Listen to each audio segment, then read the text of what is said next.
ఓం నమో వెంకటేశాయ. Hi అండి అందరికీ. ఇప్పుడు శ్రీవారి పాదాలు అయిపోయినాక నెక్స్ట్ ఇక్కడ చక్రతీర్థం వచ్చేసామండి. ఇక్కడ చక్రతీర్థం దర్శనం అయితే చేసేసుకున్నాము. ఇక్కడ చక్రతీర్థ దర్శనం అయిపోయినాక మళ్ళీ రిటర్న్ మనం వస్తున్నాం శిలాతోరణం దగ్గరికి. రెండు పక్క పక్కనే ఉంటాయన్నమాట.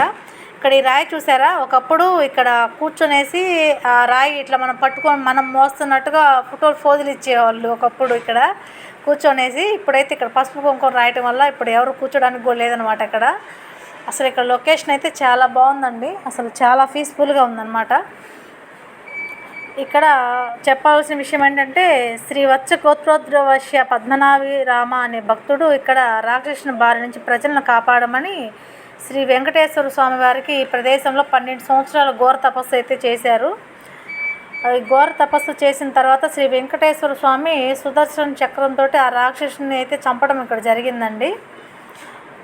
ప్రతి కార్తీక మాసంలో 12వ రోజు శ్రీవారి ఆలయంలోని ప్రసాదాన్ని తీసుకొచ్చి ఈ విగ్రహాలకైతే నైవేద్యంగా పెట్టిన తర్వాత ఈ తీర్థంలో స్నానం ఆచరించి భక్తులకైతే ప్రసాదాలు పంచి పెడతారు.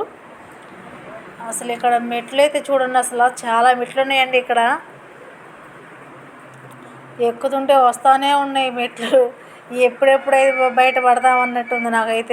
అసలు ఫస్ట్ మేము అనుకుంది అయితే సాయంత్రం 4:30 కల్లా దీపాలంకరణ ఉంటుందండి, సహస్ర దీపాలంకరణ. అయితే దానికి అందుకోవచ్చు అనుకున్నాము. మేము మధ్యాహ్నం 1 గంటకి బయలుదేరామండి. ఇప్పుడు 6 అయిపోయింది ఇక్కడే.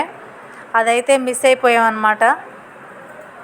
ఈ మెట్లు ఎక్కి నాకైతే దేవుడు అవపడేసాడు ఆల్రెడీ. ఇక్కడ మనం బయటకు వచ్చేసాక దాని పక్కనే చిన్న పార్క్ లాగా ఉంటుంది అన్నమాట. అంత పార్క్లో అన్ని విగ్రహాలు, అంటే ఆ విగ్రహాల పేర్లు మొత్తం అయితే రాసి పెట్టున్నారు. ఇక్కడ గణపతి స్వామి ఆయన ఎన్ని రకాలు అంటే అందులో గణపతి స్వామి ఏకదంత గణపతి, శ్రీ సింహముఖి గణపతి అని అన్ని పేర్లు అయితే ఉన్నాయి. గరుడ, ఆంజనేయ స్వామి అన్నీ అయితే చూడండి అసలు ఎంత బాగుందో ఇక్కడ.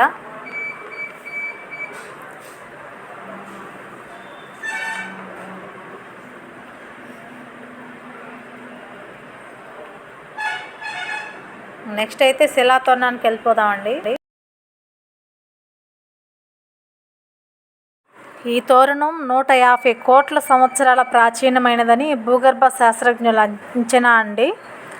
ఇది 25 అడుగుల పొడవు, 10 అడుగుల ఎత్తు ఉంటుంది. ఇది చూసారు కదండి, ఇదే శిలాతోరణం. ఇంకా లాస్ట్ అన్నమాట మనం చూడవలసింది ఇది.